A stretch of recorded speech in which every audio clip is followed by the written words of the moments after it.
teman saya yang satu ini punya banyak sekali ketertarikan. Karirnya sih di dunia investasi. Tetapi kalau di jagat maya, di Twitter, yang beliau sering tweet sampaikan, itu berhubungan dengan isu tentang sosial, budaya yang ada di Indonesia. Dan pengetahuannya seluas samudra, sedalam lautan. Mr. Poltak Hotradero. How are you, Poltak? I'm fine, I'm okay. Yes? Ya. Terus nge-tweet masih terus sibuk? Masih. Sehari berapa kali? Tergantung. Jadi kalau memang ada berapa ide yang muncul, gue akan nge-tweet. Ada kadang-kadang juga respons. Dan kemudian di sisi lain juga kalau ada tweet, wah ayo. Tapi tergantung tematik. Jadi nggak ada polanya karena memang Twitter buat gue kalau buat sebagai sumber informasi. Jadi banyak sekali yang gue follow tuh ternyata sumber-sumber informasi. Jadi update lah. Dan cepat kan? Dan cepat. Duluan kan? Betul. Nah, jadi kadang-kadang kalau dari situ, oh iya, ada hal ini yang gue harus ini kayaknya menarik. Ini hal yang menarik hal ini kontroversi gitu. Kalau terkait dengan kerjaan, biasa bagian dari reporting gue. Bukan gue ngelaporin Twitter gue, tapi bahwa ada perkembangan seperti ini, seperti itu dan lainnya. Terutama sektor keuangan karena memang buat cari makan gue emang dari ekonomi dan finansial dan itu bagian dari pekerjaan gue. Tapi di luar itu kan kita nggak cuma cari makan, kan cari seru-seru juga. Nah, yang mencari kebahagiaan. betul. Ya kan? Terus di antara semua platform sosial media, berarti memang lu yang paling giat itu adalah si Twitter. Ya, karena cocok dengan personality. Jadi tiap orang tuh punya sosial media, punya personality berbeda-beda dan cocok dengan personality yang dengan sosial media tertentu. Jadi gue sukanya sesuatu yang ringkas, cepat. Ringkas cepat. Dan lu juga ngomong cepet banget, gila cepet banget. Ya, ini udah bawaan sih. Dari dulu seperti gitu. Jadi bisa lebih cepat, bisa lambatin nggak? Oh, bisa. Tapi gue akan antusias dan karena itu gue antusias gitu. Setuju. Jadi kembali lagi, Twitter cocok dengan personality. Gue udah pernah coba di Instagram, tapi nggak cocok ya. Iya, karena kan lebih visual. Dan kemudian di sisi lain juga Facebook, gue malah nggak suka cerita lama-lama slow. Jadi istilahnya gini, apa yang heboh di Twitter hari ini minggu depan baru muncul di Facebook. Jadi orang Twitter udah move on, orang Facebook masih ketinggalan. Karena kan sifatnya komunitas ya. Betul. Jadi nggak cocok sama gue, nggak ngerasa terlalu cocok. Jadi sebenarnya gue ngerasa kenapa gue aktif di Twitter karena memang itu ya kayak rumah buat gue gitu. Itu cocok kayak rumah. Dan follower lo banyak banget. Kalau cuma segitu-segitu aja. Gila loh, maksudnya happening gitu. Terus bagaimana caranya lo bisa membangun your presence di Twitter? Sebenarnya begini. Bilangin dong, ini kan teman-teman juga pengen dapat pembelajaran dari seorang Mr. Poltak Hotradero. Ya sebenarnya begini, gue mungkin akan mundur ya. Jadi gue suka hal kecil-kecil yang buat gue menarik. Dan gue pernah suatu saat ngumpulin satu buku mengenai itu. Dan mungkin orang yang pernah punya kopi buku itu adalah Mas Hari Rusuli almarhum. Dia punya kopi dan gue nggak punya kopinya mengenai hal itu. Jadi dulu kita sering di Bandung, namanya juga anak Bandung. Saya nggak kenal Kang Hari kan. Dia ngobrol-ngobrol seperti itu. Dan itu karena itu bagian dari passion gue. Ketika udah menikah, gue sering cerita sama istri gue. Menarik loh ini begini. Sekali, dua kali, tiga kali mungkin dia menarik ya. Seminggu, sebulan, lama kesel. Lu cerita tempat lain aja deh gitu kan. Nah di situ gue menemukan Twitter. Dunia gue, dimana gue bisa cerita mengenai, ini menarik loh, itu menarik loh, ini penting loh, mungkin bagi banyak orang, ya itu maunya lu aja gitu. Tapi gue menemukan akhirnya bahwa ternyata ketika gue antusias untuk menyampaikan bahwa hal ini menarik ya. Seperti waktu itu awal-awal gue pernah cerita mengenai cabai. Cabai itu ternyata, kalau nggak ada cabai, ini masakan Padang nggak mungkin pedes. Nah, kenapa bisa dan hanya cabai bisa sampai ke Nusantara? Gara-gara apa? Dibawa sama Columbus. Kenapa? Karena cabai ternyata adalah tanaman yang cuma ada di benua Amerika. Jadi kalau kagak ada yang nyebrang itu cabai. Jadi hal seperti itu ya. Bawa kemudian cabai terpedas, cabai segala macam. Nah, gue nge-build audience gue tuh dengan seperti itu. Hal yang kecil, yang mungkin sepele. Gue pernah cerita mengenai cabai, mengenai gula, mengenai kopi, mengenai teh, mengenai bir, bahwa ternyata pegawai yang ngebangun piramida itu dibayar pakai bir. Bayangin tuh. jadi sesuatu yang sebenarnya membuat dalam pandangan gue adalah buat gue menarik. Gue akan sampaikan ke lu semua supaya lu juga bisa biar saya berbagi dengan gue bahwa ini menarik. Bahwa kemudian lu cerita sama orang lain ya fine, buat lu sendiri juga nggak masalah. Tapi intinya dari itu. Jadi passion gue tuh adalah bahwa ternyata dunia ini indah. Dunia ini tuh ada banyak hal kecil-kecil yang kita mungkin pandang sepele, tapi ternyata ada cerita menarik di belakangnya. Iya, ada sejarah panjang, ada penderitaan, ada whatever. Betul. Sama nih kayak di belakang gue nih. Tadi kan lo bilang ada sesuatu di belakang yang menarik. Di samping gue ada sesuatu yang menarik. Batu-batu ini. Oke. Ada tulisan-tulisannya, lo boleh pilih satu. Kenapa lo pilih itu dan lo jelasin. Gue pengen tahu. Gue pilihnya Brilliant. Brilliant. Oke. Why? Brilliant itu. Jadi baru ada dua orang. Oh, lo orang pertama yang ngambil batu ini. Brilliant. Why? Brilliant itu sebenarnya asal intinya adalah cemerlang. Cemerlang, kata brilliant itu sebenarnya juga referensi pertamanya itu adalah ke bintang.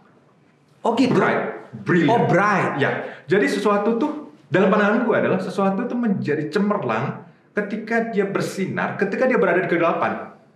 Jadi seterang apapun lu kalau di tempat yang terang juga ya nggak ada value-nya, nggak ada nilainya. Tapi gue melihat bahwa kita untuk bisa brilliant dalam pandangan gue, kita harus berada di tempat yang bukan kita, di tempat yang baru, di lingkungan yang baru, di suatu keadaan yang memang membuat kita berbeda dibanding yang lainnya. Jadi gue menerjemahkan kata brilliant dengan cara seperti itu, dan itu yang dekat ke ketika batu tadi. Gue nggak gorgeous, gue nggak apa, tapi gue tertarik dengan konsep brilliant gitu. Karena tadi itu beda gitu, menjadi pembeda. Dan itu mungkin juga yang bisa diinterpretasikan dengan apa yang lo lakukan di Twitter kan, di jagat maya. Ya kan, artinya lo punya sesuatu yang berhubungan dengan pengetahuan yang lo udah lo kuasai, dengan background, latar belakang dan segala macam dari sesuatu yang kecil-kecil itu, dan lo punya itu dan lo berbagi kepada orang. Artinya kalau ada orang yang bisa membuat sebuah kegaduhan di Twitter, misalnya, nggak, misalnya kan banyak ya kegaduhan ini dan itu di Twitter, itu bisa juga karena memang mereka punya pengetahuannya, atau mungkin karena memang mereka ya hanya men-trigger aja gitu. Dua-duanya bisa terjadi, dan memang Twitter itu colorful, berbagai macam warna ada di sana, berbagai macam corak ada di sana, dan betul yang tadi Erwin katakan, orang bisa menjadi terkenal dengan cara apapun, di Twitter pun itu juga berlaku. Ya, dan yang gue perhatiin ya, orang-orang yang berangkat dari Twitter itu kemudian mereka jadi YouTubers, kayak lo juga. Okay. Walaupun maksudnya lo belum serius 100% di situ ya. Lo cerita sama gue tadi lo udah punya banyak program-program di channel lo, di beberapa program gitu, channel di TV dan lain-lain. Tapi bisa dilihat bahwa ada satu cikal bakal yang bisa menjadi pencetus sehingga kita bisa berbeda di antara orang-orang di environment yang ada di mana kita masuk dan kita kelihatan berbeda.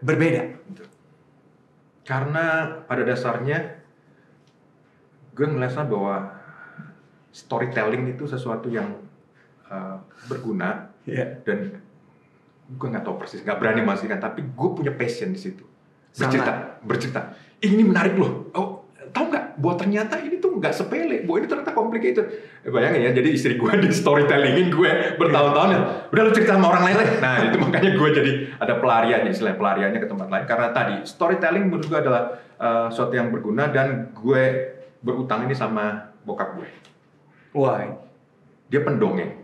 Dari gua kecil dia kerjanya mendongeng, bikin mendongeng. Jadi mendongeng seperti kebanyakan orang tua sebelum anaknya tidur. Betul. Jadi tapi kadang-kadang dia bisa improvisasi sesuatu yang kayak dongeng ini gua nggak pernah dengar deh.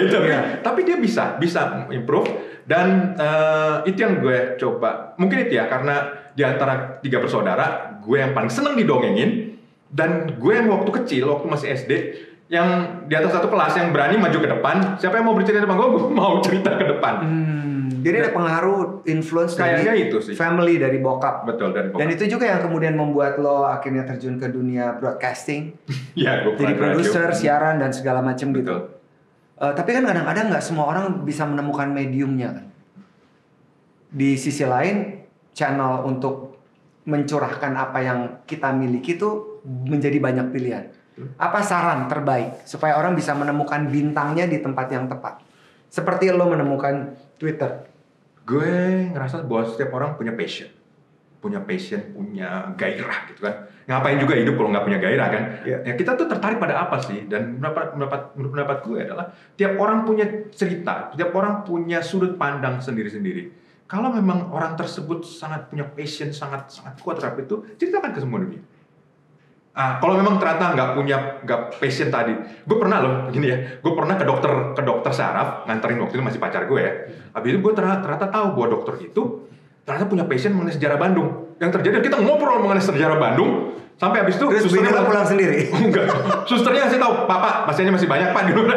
Oke, kita lanjutin nanti kapan-kapan. Tetapi karena tadi, gue akhirnya bisa bahwa ternyata orang tuh punya oke mungkin kerjanya apa, tapi punya passion yang sangat mendalam. Jadi gue sejak saat itu melihat bahwa setiap orang punya bahan untuk diceritakan ke orang lain mengenai apa yang menurut dia menarik, apa yang menurut dia itu penting, kenapa dia menjadi penting bagi dia. Dan beriringan sama dengan passion itu juga cerita mengenai hidup kan. Nah, jadi dari situlah gue dan perjalanannya. Jadi gue ngerasa bahwa kita media sosial itu sarana untuk berbagi cerita kita, cara pandang kita mengenai hidup, cara pandang kita mengenai ini itu dan lain-lainnya. Jadi dengan lebih banyak orang ya masuk ke pilih lah ya medium mana yang cocok. Kita akan punya kehidupan yang lebih kaya, dan itu yang menurut gue membedakan sekarang dengan keadaan bisa taruhlah 20 tahun yang lalu ketika masih zaman analog. Betul, zaman analog ketika istilahnya informasi itu semata-mata hanya berasal dari media cetak elektronik konvensional ya. Nah, sekarang ini ada banyak bentuk, dan kembali lagi ini yang menurut pendapat gue adalah satu hal yang bisa memperkaya kita. Iya, tadi kan lo bilang soal storytelling, dan masyarakat dimanapun menurut gue juga sangat suka mendengarkan orang bercerita. Storytelling, the power of storytelling kan. Dan you are a great storyteller.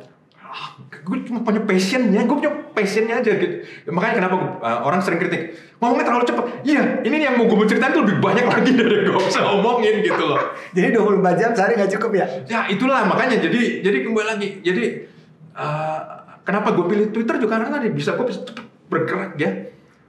Dan kemudian kenapa gue bikin YouTube juga, karena ternyata kecepatannya Twitter itu terlalu lambat untuk gue bisa ngomongin semua yang mengakomodir apa yang ada di kepala lo untuk lo narasikan. Betul. Berarti tadi pertanyaan gue, apa kalau orang nggak punya konten bisa juga ngetop karena membuat sebuah kegaduhan dong ya? Ya itu bisa terjadi. Dan itu kan hak setiap orang. Betul. Tapi apa yang lo lihat sekarang dengan para netizen, pendapat lo? Pada dasarnya gue ngelihat yang namanya sosial media itu medium buat ekspresi yang dulu tidak bisa dicapai dengan media konvensional. Iya. Dan hanya dengan sosial media seseorang yang mungkin juga bahkan orang biasa bisa diperhatikan, bisa dapat perhatian dari ribuan, ratusan ribu atau jutaan orang. Ada dengan cara meniru sesuatu, membuat sesuatu, atau menjadi dirinya sendiri. Jadi ada banyak cara untuk itu. Iya. Nah, jadi kembali lagi, yang sekarang yang gue agak concern adalah sekarang ini orang berusaha untuk membuat dramatisasi. Oh, oke. Dramatisasi. Lebay. Ya, orang boleh bilang lebay. Jadi manufacture gitu. Jadi bukan alaminya. Jadi ini yang kadang-kadang mungkin sesaat bisa menciptakan audiens, tetapi untuk maintain itu akan berat sekali karena ini melompat dari satu artificial yang dibuat-buat ke artificial. Ini capek jadi banget. Kayak membuat kebohongan yang terus bergulir tanpa henti, akhirnya dia juga nggak tahu mana yang benar kan, ya, betul. Tentang dirinya gitu. Betul. Nah, itu yang mendapat gue jadi masalah karena akhirnya satu pancingan yang untuk bisa masuk menjadi terkenal tentulah satu yang menyentuh emosi. Kalau nggak marah, lucu atau aneh atau yang lain-lainnya. Nah, jadi ini yang kemudian gue perhatiin banyak sekali akhirnya ya jadi konten demi konten. Iya, konten. Orang marah-marah di foto, orang-orang di videoin, atau kalau nggak dibikin marah gitu kan. Iya, seolah-olah. Nah, jadi ini yang sebenarnya nggak sehat ya. Iya. Tapi kembali lagi nggak terhalangi juga karena kalau orang banyak mau nonton ya karena memang orang merasa itu kebutuhannya. Apakah kebutuhan benar atau nggak tahu ya. Tapi kalau itu kebutuhan benar, maka akan terus-menerus. Tapi kalau enggak, dia akan hilang dengan sendirinya juga. Ya kan waktu gue di radio ada istilah, lo juga pasti familiar, one hit wonder. Ya, one hit wonder. Ya kan, one hit wonder. Satu lagu, misalnya penyanyi, ngetop satu lagu, hits di mana-mana. Nanti we wondering, kemana orang ini hilang gitu. Iya, betul. Yang gue pelajari, mereka nggak punya konten. Bisa juga nggak punya kemampuan dalam berimajinasi dan kreativitas. Kita akan gali bersama Mr. Polta setelah ini.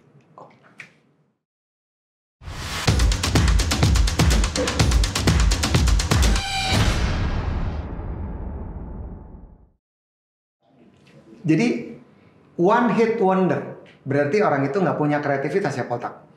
Bisa? Ada faktor luck. Ada faktor luck. Ada faktor luck. Dan itu nggak bisa diabaikan sama sekali. Jadi ya ada betul satu orang yang terkenal dengan satu lagu, ketika habis karena dia nggak punya, betul dia beruntung pada waktu itu, pada masa itu kan. Jadi pada saat itu dia terulang. Tapi ketika dia harus membuat lagu yang seperti itu, ternyata selera orang udah berubah. Atau mungkin dia memang nggak mampu gitu. Jadi ya one hit wonder itu ya terjadi seperti itu. Iya, terus termasuk juga kayak waktu lo membuat untuk terjun di Twitter, lo memikirkan konsep diri nggak? Atau tadi gua capture ada kata original ya, authentic. Iya, gue nggak. Lo nyiapin konsep gitu nggak? Enggak. You just jump. Ya seperti gue bilang tadi, ini gara-gara istri gue udah bilang, gue udah bosan denger cerita. Kalau bini lo adalah pendengar yang baik, dia mungkin lo nggak akan masuk Twitter kan? Mungkin dong. Mungkin juga. Dia, ya, gue nggak mungkin juga bilang bini gue. Nah, dengerin volumenya gitu. Iya, mendengarkan apa yang ada di kepala lo gitu ya. Tentu urusan yang lain pasti dengerin gitu. Tapi sesuatu yang you are very passionate about, yang mungkin buat istri lo, udah deh, please deh, gitu. Ya, tapi memang begini, gue masih punya audiens lagi ya, anak gue misalnya. Ya, makanya gue jadi berpikir. Apa cerewet? Ya, bener-bener. Kita misalnya naik mobil ya. Itu ban mobil itu kan buat dari karet. Pernah dengar nggak mengenai penciptanya siapa? Namanya Charles Goodyear. Dulu waktu bikin ban karet itu, dia nggak punya duit, jadi sampai ngegadein buku-buku anaknya nyanyuk seperti itu, dan pernah masuk penjara gara-gara itu. Buat berapa? Ya itu kan ban, itu kan karet. Tapi karena gini, gue passion gue tuh sampai kan bahwa ternyata ceritanya sampai itu jadi Charles Goodyear tuh sampai sekian. Gue convince, gue yakin ini produk ini jadi berguna dan gue berani mengorbankan apa saja. Kalau perlu gue sampai masuk penjara gara-gara nggak sanggup bayar utang. Yang penting produknya jadi. Jadi gue terpicu oleh sesuatu yang ternyata orang punya passion seperti yang dalam, dan buat gue tuh nggak bekas gitu. Buat ternyata orang punya passion itu seru loh ceritanya. Nah itu yang gue berusaha untuk sampaikan. Ya. Dan menampilkannya dengan otentik. Ini nggak tau, gue mengenai Goodyear tadi gue nggak kepikiran loh. No, I mean, iya, itu kan cerita menarik ya dari apa yang ada, referensi yang lo punya, dan itu sangat historical, dan gue juga nggak pernah denger. Jadi ini such a very beautiful story. Jadi ketika gue lihat ban Goodyear tuh, gue akan inget cerita lo. Nah, bagi gue itu kayak kutukan, kan semua benda gue bisa lihat. Ada yang ceritanya di belakang, ini ceritanya. Tapi ya balik lagi, ini yang gue bilang tadi. Ini gue satu yang passion yang gue pengen bagi sama orang. Ceritanya menarik. Mungkin ada yang bilang, oh iya benar menarik. Mungkin ada yang bilang, enggak lah, biasa-biasa aja. Gitu. Kalau nggak ada sosial media platform, di mana lo akan bercerita? Misalnya kita tetap di zaman analog, menjadi penulis. Iya, mungkin. Wartawan. Ya, seperti ada buku yang pernah gue tulis tadi. Itu ya. Yang di Kang Hari almarhum. Kang Hari almarhum, ya. Memang itulah salurannya. Tapi kembali lagi, menulis buku tuh take a lot of time and energi, dan kembali lagi nggak cepat untuk diupdate. Makanya kenapa sangat bersyukurnya kita di era digital sekarang, update bisa sangat cepat, bisa diperbaharui, bisa dikoreksi, bisa ditambahkan, bisa dipartisipasi orang lain, keroyokan. Mana ada buku bisa keroyokan kan? Nah sekarang sosial media orang bisa keroyokan, bisa bersama-sama gitu. Terus pasti banyak dong cerita-cerita menarik ketika lo mulai dan kemudian lo udah mulai sustain dengan followers yang sangat banyak. Respon orang kan macam-macam ya. Lo terkaget-kaget nggak ngeliat netizen? Awalnya saya kaget. Kayak gimana ceritanya? Kenapa sih? Ya bisa seperti tadi kan gue cerita mengenai ini. Ada yang ikut antusias, biasanya ikut antusias. Habis itu nimbrung tapi informasinya salah. Gue kadang-kadang terganggu. Gue ngerti, lu seneng ya. Tapi iya itu hoax lo gitu loh. Nah tapi gue bisa abaikan. Tapi ada juga ya yang memang istilahnya yang cari gara-gara. Jadi salah satu provokator. Jadi bisa ceritanya apa saja, memprovokasi apa.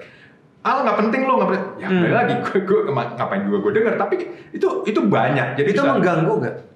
Awal-awalnya mengganggu, lama-lama abaikan.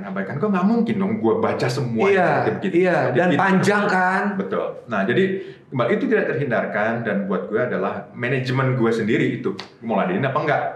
Karena ternyata memang banyak hal seperti itu muncul karena orang ingin cari panggung, istilahnya gitu, ngambil panggung juga gitu kan. Nah jadi kalau melihat hal seperti itu ya karena nggak usah terlalu nggak terlalu perhatikan, karena misi gue adalah gue mau cerita mengenai hal yang baru, hal yang menarik menurut pendapat gue ya, dan mungkin berguna. Ya, kembali lagi, ini kan sangat subjektif. Ya, emang, ya inilah gue. Kalau nggak suka ya nggak apa-apa. Ya udah, unfollow aja, susah banget. Nggak usah dengar gue juga. Iya. Gitu. Nah, itu yang menurut pendapat gue adalah strategi gue. Dan gue rasa sih ya gue menjadi gue ada di Twitter itu, di sosial media itu. Iya, jadi originalitas itu yang lo pertahankan. Ya. Walaupun awalnya tuh kaget-kaget dengan para respons netizen atau reaksi netizen. Betul. Terus untung lo kuat ya. Tapi kan sebagian orang tuh bisa juga kan mental. Jadi baper. Ya, kembali lagi sih.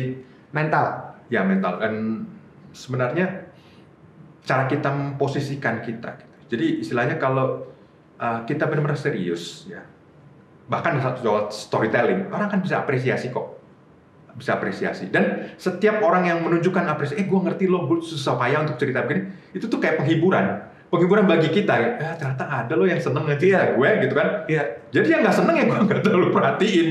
Jadi itu yang membuat gue semangat bahwa ternyata apresiasi bahwa gue nggak sendiri loh untuk merasa bahwa ini menarik. Ketika orang lain juga merasa itu menjadi boost ya. Iya, gue. pasti. Betul. Nah, itu yang membuat gue bisa sustain. Tanpa mereka, tanpa respon seperti itu, ya gue juga lama-lama udah tutup, udah nggak nulis apa-apa juga. Betul. Sama aja kayak seorang public figure yang nggak punya followers, nggak ada fansnya, ya kan kayak nggak dapet kayak orang gila sendirian gitu kan. Iya. Jadi halu. Dan pada saat itu waktu lo menampilkan otentik yang ada dalam diri lo dan originalitas yang ada dalam diri lo yang udah lo punya dalam pengalaman lo dari bokap dan segala macam dan yang lo pelajari di bangku kuliah dan seterusnya lo mengkurasi juga nggak sih kayak oke, gue tuh di bagian sosial dan budaya aja atau gue mau menyentuh itu lo kurasi nggak atau dia goes naturally? Oke, gini, karena kerjaan gue sehari-hari sebagai ekonom, sebagai finansial, ada yang gue memang jadi passion karena terkait dengan kerjaan. Oke. Jadi misalnya, ini ekonomi lagi akan begini, akan begitu, misalnya China akan begini dan efek dampak itu buat gua karena pekerjaan itu akan menarik. Tapi ada hal-hal di luar itu yang juga tetap menarik juga dan gua nggak bisa bedain. Kalau misalnya gua bilang kurasi seperti ini, lebih seperti begini. Oke, ada beberapa hal yang gue nggak kan sentuh sama sekali karena gue nggak tahu. Jadi itu nggak tahu atau nggak suka gitu ya? Dan biasanya dua-duanya gitu. Contoh sepak bola. Lu sampai kapanpun gue gak akan nulis mengenai sepak bola karena gue nggak ngerti, nggak menguasai itu. Tetapi kalau itu hal sesuatu yang buat gue ini menarik banget loh, ini penting banget, gue akan mulai kurasi nah tadi sebenarnya orang pengennya baunya sebelah mananya nih, kedalamannya sampai semana.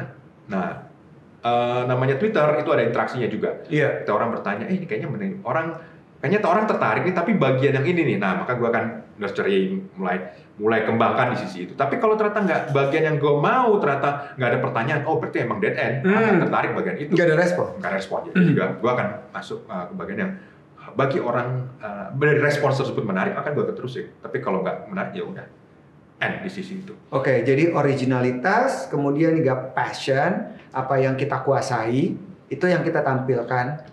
Dan lama-lama kan kita bisa lihat polanya kan. Respons ini lebih suka. Yang ini nggak suka. Dan lo kemudian akan menggunakan pola itu. Jadi dia bertumbuh gitu dong. Ya, sangat dinamis. Karena kembali lagi ya, ada aja gitu beberapa tanya, Bang Botak bisa nggak nge-tweet mengenai ini atau mengenai itu? Ya tapi ini nggak. Gue tahu bahwa audiensnya nggak banyak gitu mengenai itu. Gue bisa akan dalamin, tetapi akhirnya itu bukan passion gue pada saat itu gitu. Kalau gue ketemu hal-hal yang detail, hal-hal yang buat gue menarik, gue akan terus. Tapi kalau enggak, ya udah, nggak akan gue terusin juga. Ya paling gue cuma, ya mungkin suatu saat lah. Suatu saatnya nggak tahu kapan juga. Tapi kembali lagi, nggak mungkin gue entertain semua. Semua terlalu banyak. Terlalu banyak.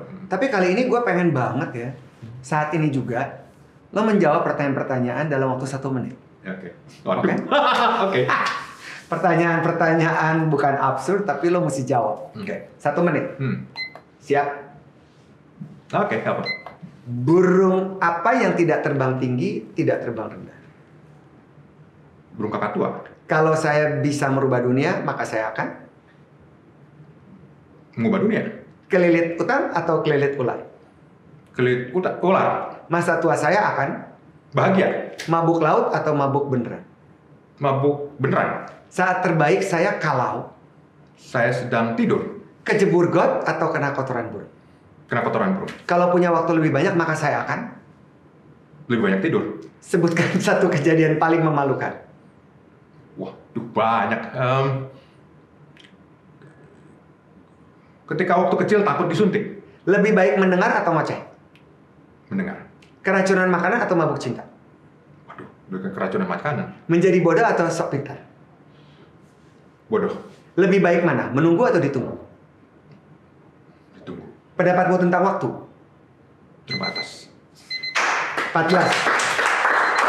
Kenapa lo milih lebih baik keracunan makanan daripada mabuk cinta? Gue gak kepikiran lo pertanyaan gini. Apa terlalu cepat? Itu Enggak. sebabnya. Kenapa? Kenapa lo memilih lebih baik keracunan makanan dibanding mabuk cinta? Karena yang satu ke tubuh, yang satu ke pikiran. Jadi kalau udah masuk ke cinta itu sudah masalah emosi.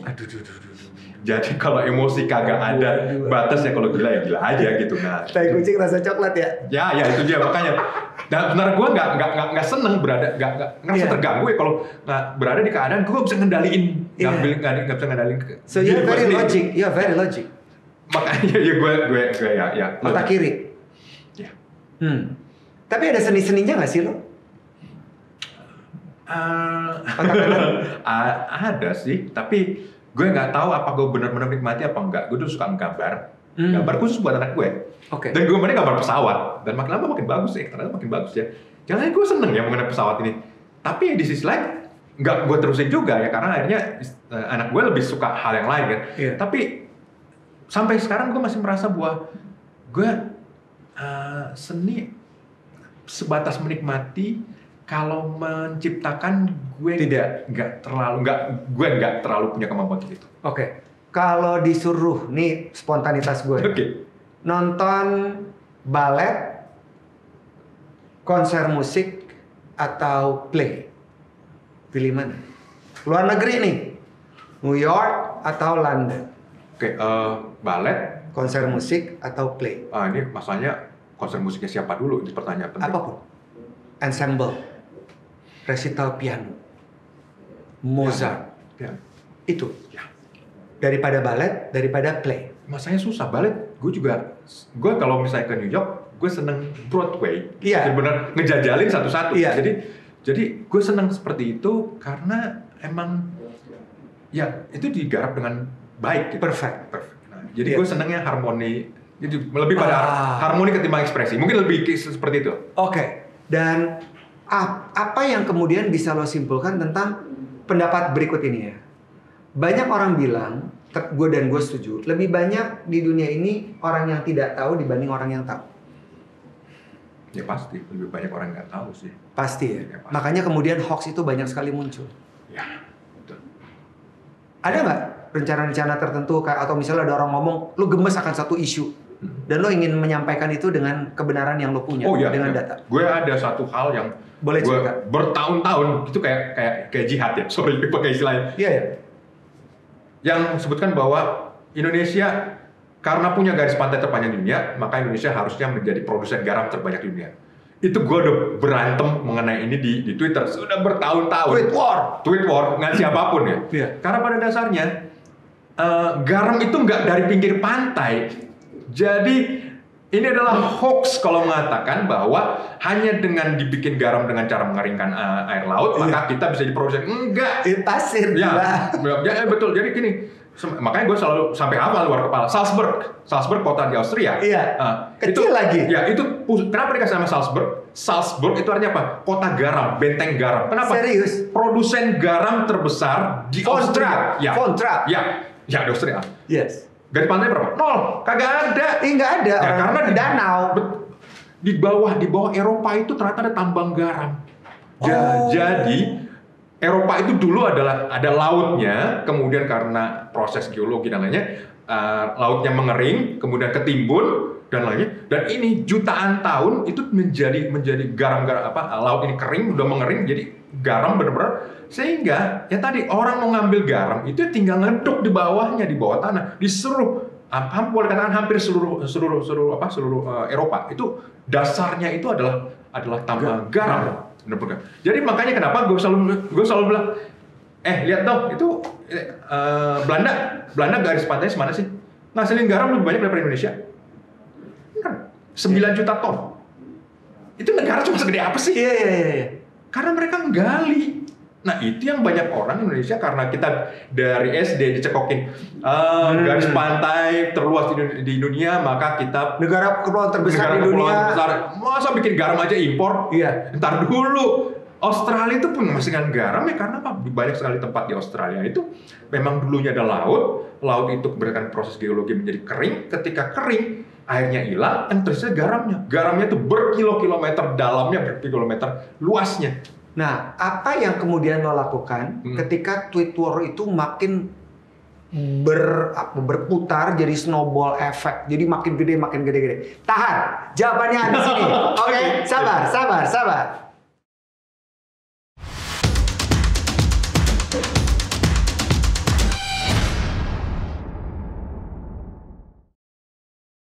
Kadang-kadang tuh kan orang kepikiran sampai ke bawah tidur, nggak bisa tidur nyenyak, terganggu, masuk dalam alam bawah sadar, subconscious, karena apa yang mereka lihat, kemudian ternyata mereka melakukan sesuatu di jagat maya, kemudian jadi snowball, terus mengganggu kehidupan. Saya pernah ingat juga dulu waktu masih aktif di televisi, ada beberapa public figure yang ngomong ke manajernya ngomong ke produser untuk menciptakan sebuah pemberitaan. Terlepas benar apa kagak ya. Tapi yang terjadi sekarang di jagat maya itu semua orang bebas berekspresi. Namanya media sosial, ruang publik. Lo boleh nyampah, lo boleh apa aja, bebas. Tapi bagaimana menurut kacamata seorang Bang Poltak Hotradero ketika mengalami sebuah perang di jagat maya di Twitter? Yang tadi lo cerita si garam itu, lo emosi dong. Oh iya, gue baca. Jadi sabar Pak, Bapak minum lagi Pak. Oke. Gue karena gini, gue harus mendasarkan argumentasi gue dengan fakta. Ya, makanya buku-buku mengenai garam gue baca. Sebelumnya udah pernah baca. Ini gue kan maju perang nih. Jadi gue kan cerita. Ini loh, Salayar di Uluni. Jadi kayak cool tweet gitu. Iya, cool tweet. Jadi cerita Salayar di Uluni itu adalah padang garam ada di Bolivia. Maaf, gue potong. Sorry. Kalau kayak gitu, lo bikin pointers atau automatically keluar dari pikiran lo langsung? Beberapa langsung spontan. Beberapa muncul, habis itu biasanya gue cicil. Besok nanti malamnya gue sambung lagi soalnya. Jadi gue akan sampaikan sambung lagi dengan emosi. Oh iya benar. Karena passion gue. Iya.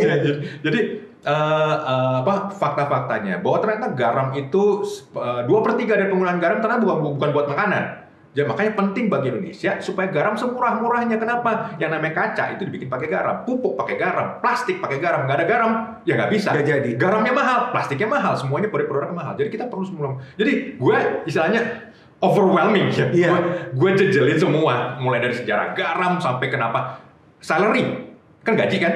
Itu asal katanya dari bahasa Romawi. Kenapa? Karena dulu tentara Romawi dibayar pakai garam sebagiannya. Wow. Kata salarium. Salt. Jadi gue akan jejelin semuanya. Gue tahu mengenai sejarah garam. Ini. Bungkam dong lama-lama mereka. Kenapa? Bungkam. Iya. Karena memang strategi gue overwhelming. Hajar. Jadi, tapi yang bentuk seperti itu gue punya amunisi. Iya. Kebayang kalau orang nggak punya data kan jadi kacau ya. Ya gue senengnya ngelawannya sama orang yang nggak punya data gitu. Karena beres. Gue akan tenggelamin gitu.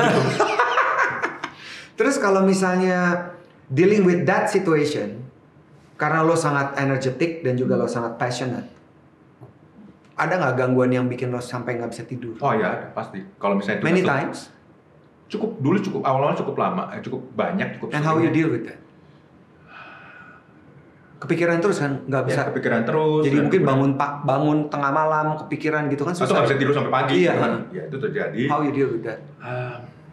Itu yang akhirnya bagi gue adalah, ada nggak kasus apa gitu? Kalau lo boleh share. Awal-awalnya udah lama banget karena gue di Twitter dari tahun 2009 ya. Jadi gue nggak banyak lagi yang gue ingat ya. Tapi intinya biasanya fatigue ya. Capek itu gue akan bikinnya begini. Kalau gue terusin, ini nggak akan ada progres. Never ending story. Ya, gue akan capek sendiri. Poin gue nggak akan nyampe. Bisa gue tinggalin. Gue tinggalin. Artinya pas lo tinggalin lo nggak menyentuh Twitter, nggak buka? Nggak menyentuh Twitter. Gue kan denger musik dulu, jalan-jalan dulu lah. Nah, refreshing karena balik lagi. Gue harus ngatur strategi juga. Gue punya stamina nggak untuk terus-menerus yang seperti begini? Enggak ternyata. Ya udah, gue harus mengukur ya, bisa measure energi kita ya. Betul, recharging dulu. Mungkin ngelihat hal-hal yang berbeda sama sekali atau ke tempat yang lain dan baru gue akan memutuskan ini perlu diteruskan apa enggak. Kalau ternyata perlu diteruskan, gue terus lagi karena gue punya energi baru, punya materi baru, punya informasi baru, punya data baru. Tapi kalau enggak, ya udah gue tinggal. Gue tinggal adalah ya udah ini bagian diskusi ini akan ya padam dengan sendirinya. Yang Twitter itu kan istilahnya punya siklus pendek ya. Iya. Cuma seminggu depan udah ngomong yang lain kan. Jadi benar bisa dibilang bahwa masyarakat Indonesia tuh pemaaf juga dan pelupa. itu resep untuk bahagia loh. Kalau orang lu nggak bisa lupa, lu nggak akan bisa bahagia. Iya benar. Jadi memang harus lupa. Bisa lupa. Jadi bisa happy. Ya. Tuh. Terus tahun lalu, kalau gue terganggu sih, riset yang dilakukan oleh Microsoft tentang netizen di Indonesia. Kemudian sampai servernya down dan segala macam. Pada saat itu, apa yang lo lakukan? Gue sih bilang, Microsoft yang bener. Maksudnya gini ya, kita itu orang Indonesia umumnya dibesarkan budaya paternalistik. Paternalistik adalah orang tua tuh, terutama ayah ya, figur ayah itu yang besar, dominan gitu kan. Dominan dan kemudian kita ingin melakukan pemberontakan tapi nggak berani di rumah. Iya, karena generasi X baby boomers dan tradisionalis itu kan lebih dominan, lebih feodal gitu ya ibaratnya, disiplin. Nah itu yang suppress itu ada di dalam banyak orang. Sehingga yang terjadi adalah ketika mereka menemukan sosial media, mereka seperti menemukan alter ego. Jadi sama seperti Michael Jackson ya, aslinya kan pemalu kan? Iya. Tapi begitu di panggung dia menjadi figur yang berbeda sama sekali dan superstar. Ya betul. Begitu balik lagi keluar panggung, balik lagi pemalu lagi. Orang nggak percaya bahwa dia memang aslinya pemalu. Tapi kita lihat bahwa dia kemudian ketergantungan obat penenang dan lain karena memang dasarnya dia lah seperti itu, dia nggak suka sorotan dan lainnya. Banyak memang seperti itu. Nah orang Indonesia kebaliknya. Hari-harinya Anda kelihatan nyantai, tapi kalau udah di panggungnya yang bernama sosial media, wah ganas dan sering sekali ketemu ada seperti itu.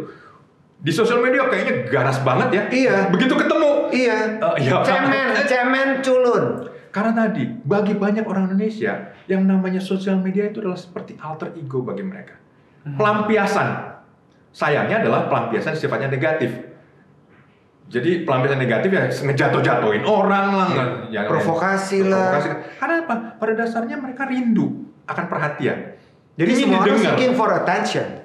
Ya karena memang budaya kita seperti itu. Iya. Tapi ketika orang seperti itu ketemu sama yang lain, ya rame lah di sosial media. Makanya kenapa yang disebutkan oleh Microsoft tadi, ya kita lihat sendiri apa yang terjadi. Misalnya ada suatu pemberitaan yang muncul sosial media, reaksi itu bisa macam-macam. Ya. Beberapa yang kalau orang itu ditanya kembali, beneran kamu mikirnya seperti ini? Enggak ya kayaknya. Tapi ya udah, gue kepikiran aja, semintas aja. Jadi sosial media menjadi panggung bagi banyak orang Indonesia untuk melakukan aktualisasi diri. Kalau dia positif, dia akan munculnya sebagai positif. Kalau dia negatif, tadi itu akan dibawa ke panggung sebagai identitas baru dia. Dan perhatian yang diperoleh itu sifatnya adiktif. Betul. Sangat menggairahkan. Gue diperhatiin banyak orang, ada banyak respons dan seperti yang lainnya. Jadi itu yang pendapat gue ya di sosial media yang terjadi dengan Indonesia. Sayangnya ya kalau tadi reaksi negatif itu memang gampang, mudah. Iya, karena kayaknya asik ya. Berita negatif lebih seru daripada berita positif. Betul, kan selalu. Betul, karena mengecil-ngecilkan orang tuh gampang, mudah banget gitu kan. Dan itu yang ketika perhatian muncul di situ, itulah yang akan dilakukan orang Indonesia dan mungkin juga seluruh dunia untuk beramai-ramai. Tapi memang untuk Indonesia, kasus yang studi dari Microsoft tadi, dalam pandangan gue karena belajar komunikasi juga, itu yang terjadi. Jadi orang Indonesia sebenarnya punya kerinduan akan panggung dan ketika mereka nggak menemukan itu di rumah, mereka menemukan sosial media, mereka membuat itu menjadi panggung dirinya sendiri yang sesuatu yang mungkin berbeda dengan sehari-hari mereka. Jadi artinya kan harus memikirkan resiko dong ya. Ketika lo nge-tweet, kayak misalnya gini kan. Misalnya gini. Misalnya contoh, gue komen Instagram temen gue like 1, tik. Terus temen gue nanya, Win, lo tadi nge-like gue ya? Gue akan gini loh, hah? Gue nge-like lo? Wah, gue udah lupa. Karena yang gue like gak cuma lo doang sih, banyak banget yang gue like. Itu lupa itu ya.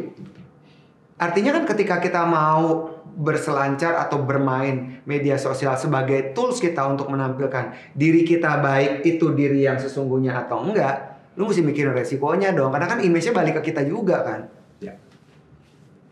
Ya, itu gue rasa valid juga. Dan kembali lagi, siapa sih nggak pernah pleset di sosial media? Iya. Yeah, people make mistakes, right? Mistakes. We do make mistakes. Betul. Tapi reaksinya bisa luar biasa. Dan semakin tinggi posisi seseorang dalam hierarki masyarakat, semakin jadi inceran kesalahan-kesalahannya. Iya, dicari dan itu kan dibesar-besarkan kan. Nah, akan terus dipelihara momentumnya gitu. Karena seperti tadi ya, belittling ya. Ngecil-ngecilin orang itu memang juga ternyata salah satu yang jadi hobi. Aku nggak bilang kenikmatan bagi orang, tapi kembali lagi itulah refleksi kita. Refleksi masyarakat kita, itulah cermin bagi kita, dan dengan cermin dia kita perlu berhati-hati. Ya, memang perlu ekstra hati-hati karena kalau sampai kita masuk pada sesuatu yang bohong atau penipuan, itu dampaknya punya konsekuensi hukum, punya konsekuensi lain-lain ya. Kalau cuma sekedar ya istilahnya sneering lah, cuma ngejek aja, ya kita tahu lah bahwa itu akan terjadi dan bahwa itu ya cynical itu ya atau parodi ya itu masih bisa dimaafkan. Tapi kalau sampai pada menghilangkan fakta atau melakukan manipulasi, nah itu yang mendapat gue sih itu yang bisa nggak termaafkan, itu udah masuk ke ranah hukum. Ya, gue jadi ingat ada satu anak di sebuah kota di salah satu pulau Jawa yang tidak bisa mengendalikan emosinya ketika dia sedang antri di pom bensin. Terus dia taruh di salah satu sosial media dan itu di screen capture dan disebarkan. Kemudian akhirnya ya orang nanya, ini anak mana? Dari mana? Universitas mana? Gila dia ngomong gitu. Tapi anak itu pada saat tidak bisa mengendalikan amarahnya, itu kan nggak berpikir ya. Jari itu kan jauh banget sama otak. Akhirnya dampaknya jadi snowball effect dan akhirnya jadi bumerang buat kita juga. Nah lo menurut gue ya, Poltak, lo tuh keren banget dalam menciptakan sebuah voice, bukan noise. Yang tadi kita omongin noise ya, bikin pusing. Akhirnya kayak orang di pasar bising tuh, nggak ada yang denger juga. Kayak di pasar semua tukang sayur teriak ini itu daging ayam apa, lu juga teriak-teriak tapi ini juga nggak didengar gitu. Bagaimana sih caranya supaya teman-teman di media sosial ini bisa lebih baik dalam menciptakan sebuah voice? Maybe you have certain tips. Simple tips. Oke, simple pertama tentu tadi passion kita tuh apa. Kita fokus pada hal itu dan kemudian di sisi lain tentu kita harus beda. Tapi bedanya itu ya tadi karena tiap orang tuh beda, jadi kita tampilkan passion kita dari sisi kita. Jadi harus punya keberanian untuk mengeluarkan perbedaan yang ada dalam diri kita dong. Betul, dan perbedaan. Ada kan perbedaan itu indah. Yes. Dan itu membuat menjadi semakin kaya kan. Iya. Nah, jadi kembali lagi gue akan melihatnya dari sisi positifnya seperti itu, tapi ya juga kembali lagi kalau kita malah masuk ke sisi negatif, hati-hati karena kita ada satu bahaya, kita akan kecanduan dan kita akan menghasilkan seperti itu terus. Bukan berarti gue nggak pernah, gue juga pernah ya kayak terjun. Ini kenapa sih gue ikut-ikutan treatment ini? Apa gunanya buat gue? Gak akan ada yang berubah gara-gara pendapat gue. Alter ego. Ya alter ego. Ya pokoknya ini alter ego gue ini lagi bukan gue gitu. You are not at your best self. Jadi kembali lagi itu yang perlu kita refleksikan karena kembali lagi kita tidak bisa mengubah pendapat orang dengan apapun yang kita mau, tapi kita bisa mengubah persepsi orang mengenai diri kita. Iya. Jadi kita nggak bisa maksain orang. Tapi kalau kita menyampaikan dengan apa yang menurut kita menarik dan orang setuju, mereka kan suka rela kok. Iya. Jadi pengaruh itu di dalam sosial media itu lebih banyak sebenarnya volunteer, kesukarelaan masing-masing orang. Itu yang perlu kita pelihara. Thank you Poltak, thanks banget. Yes, kita belajar banyak hari ini. Ada buku, lo boleh coret-coret gambar-gambar. Udah gue kasih pembatasnya. Ada pulpen, ada spidol. Sambil lo nyoret-nyoret, saya kembali ingin mengingatkan teman-teman hati-hati, jari, pikirin baik-baik impact yang akan kita berikan, bahwa setiap orang punya kebebasan mengekspresikan dirinya di jagat maya. Itu bebas dan setiap orang juga punya right of reply, punya hak untuk menjawab. Cuma sebuah kebenaran memang sejatinya akan berjalan terus-menerus sampai kapanpun. Jadi kalau kita mau menampilkan diri kita, tadi dari ceritanya Bang Poltak, ada otentik, ada original, ada ketulusan, ada gairah, yang harus menjadi identitas kita. Setelah itu kita keluarkan dengan keberanian kita apa yang paling menjadi our distinctive uniqueness, keunikan, dan itu memang perlu dicari. Semakin kita bisa menemukan keunikan yang ada dalam diri kita, kalau dari satu buku yang saya baca katanya carilah apa yang namanya atau yang menjadi your new authenticity yang ada dalam dirimu, your new personality yang benar-benar bisa dibilang menjadi sebuah. Kalau kita renungkan tuh, gue tuh kayaknya pernah kayak gini deh, gue tuh dulu begini. Nah, that best moment yang pernah ada dalam hidup kita, itu kita keluarin, kita tampilin, dan sebuah proses yang panjang nanti akan membuat semakin hari semakin membuat kita bisa memberikan voice, not noise. Poltak, bacain dong apa yang lo tulis. Oke. Pertama, terima kasih Erwin. Sama-sama. Caranya episode ini membuat gue berpikir banyak hal, dan ini yang berharga bagi gue. Jadi ini kita lagi bikin ini, otak gue juga jalan ya, refleksi tentang apa yang gue pernah kerjakan, apa yang pernah gue ucapkan. Dan ketika pertanyaan-pertanyaan lo itu justru membuat, ini gue belum pernah dapat pertanyaan seperti ini. Ini cermin bagi gue. Seriously? Ya, betul. Dan ini gak ada di dalam skrip, ini gue ada di kepala gue. Ya, emang. Dan gue juga terpikir berapa detik yang lalu. Ketika gue juga gak tahu mesti nulis apa. Tetapi ini, episode ini adalah cermin bagi gue. Thank you. Gue mau sejauh apa, mau menyajikan apa. Dan ini yang buat gue, dari diskusi ini, gue melihat, oh iya ternyata ada hal yang gue perlu koreksi dari gue. Gue banyak hal yang gue sekarang jadi malu ya, pernah melakukan itu. Kenapa gue harus ikut tweet war yang gak perlu, yang gak ada ujungnya juga ya. Tapi di sini, oh iya ada orang yang pernah bilang, mungkin coba bicara mengenai ini. Hal yang berapa waktu lalu gue gak kepikiran. Itu makanya kenapa bagi gue acara ini saat ini berkesan buat gue, dan gue tulis keep up the good job. Thank you man. Thanks a lot. Gue punya sesuatu juga buat lo nih, ada mug buat ngopi-ngopi. Oh oke. Terima kasih Erwin. Sip. Oke, sip. Ada satu lagi, kata pamungkas. Kuno banget bahasa gue ya. Nanti tiru ya. We have to think right, do right, and speak right. Asik. You have to think right, do right, and speak right. Asik. Asik. Otak, Welcome.